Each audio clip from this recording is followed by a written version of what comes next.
This was the scene last year after Hurricane Harvey blew through town. Google Earth screenshot of Memorial Drive near Beltway 8 in early September, 2017.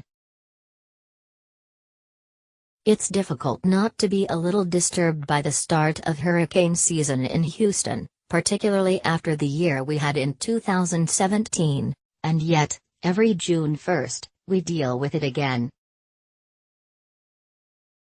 The start of this season has been punctuated by subtropical storm Alberto, which dumped a bunch of rain in the southeast over the Memorial Day weekend. Storms like Alberto are not uncommon this time of year, and it was a good reminder of how these things can sneak up on us if we aren't paying attention.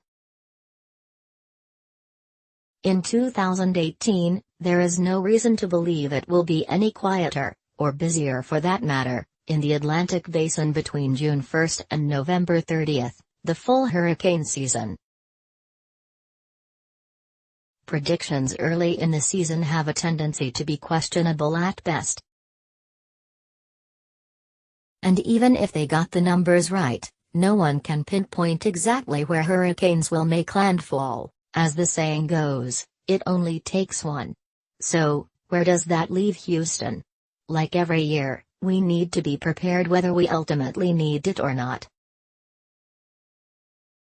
That means having plenty of water, a good evacuation plan, if necessary, prescriptions refilled, gas in the tank, and an eye on what is stirring in the Atlantic. As for those predictions, most experts believe 2018 will be a fairly active year, but not as active as 2017, in which we had 10 hurricanes, 5 of which were major Category 3 or above. They expect those numbers to be down slightly, but not dramatically. What fuels these predictions exactly? Experts look at conditions throughout the spring and compare them to previous year's data. They also make forecasts on storm inhibitors and intensifiers like El Niño, La Niña, and sea surface temperatures.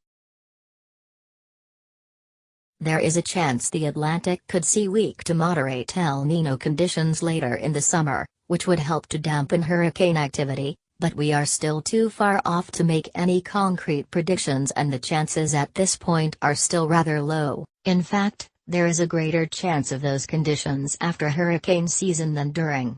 Keep in mind that Houston frequently gets tropical weather throughout the summer.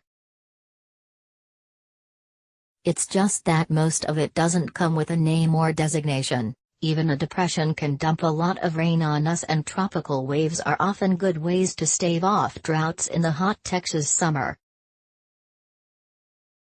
Still, no one wants a repeat of 2017, and the good news that is extremely unlikely. Hurricane Harvey not only broke Houston records for damage and rainfall, it shattered national records as well. That doesn't mean we won't see some tropical weather this summer, or that we won't have to face another potential hurricane. Unfortunately, there are no clear answers. For now, chances are pretty good you can relax. The busiest portion of the season runs between late July and mid-September.